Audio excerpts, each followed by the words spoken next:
Hi everyone, welcome back, and I hope that you all are at home and safe. We are in extremely trying times, and given the uncertainty around us, I thought that it could be a good time to talk about savings, since this might be the time to review one's finances and develop some saving habits. In a survey conducted by Scriptbox last year, an overwhelming 90% of respondents felt that their financial health had a profound impact on their well being. This survey also showed that investing in wealth creation and having a financial plan could also lead to a sense of increased optimism about the future. So, today we're going to talk about the role that savings plays in investment, three things to watch out for when making your own saving strategy, and some common behavioral fallacies or mistakes that a lot of us tend to make when thinking about savings and personal finance.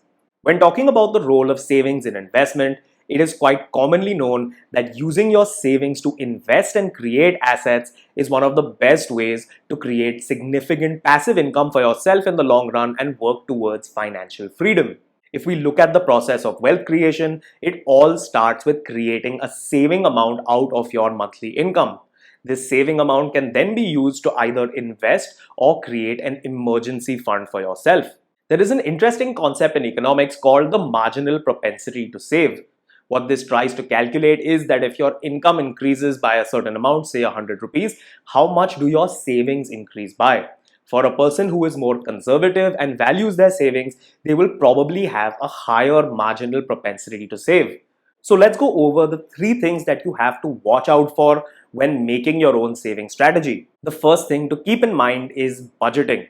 One of the most important things here is actually tracking your monthly expenses. Once you are able to track your expenses and see exactly where the money is flowing, you will be able to cut down and budget a lot more effectively. There are a lot of Excel templates available if you'd like to track your expenses yourself, and there are also a bunch of apps available online that help you with budgeting. Some of these apps round off transaction amounts and add them to your savings to make sure that savings become a part of every transaction that you make.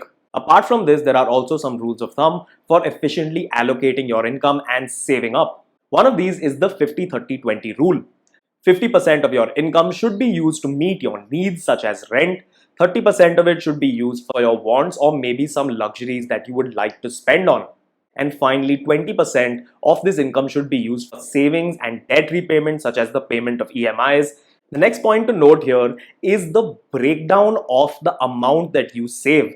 Some of your savings, of course, will go into investments, while the rest of it may be directed towards the creation of an emergency fund, payment of insurance, or even a retirement savings plan. If you are just starting out with saving, you may want to wait and build an initial corpus before you start investment, or have a look at investment opportunities that have a small ticket size or low barriers to entry.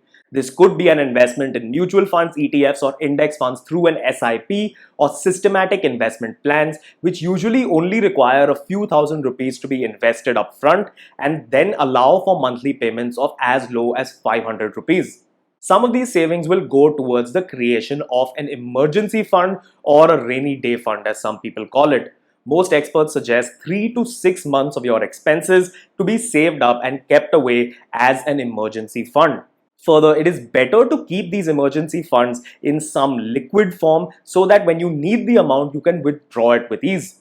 As a part of the Indian Household Finance Survey, which we spoke about a few weeks ago, only a small fraction of Indian households said that they could rely on their own savings at a time of need or an emergency.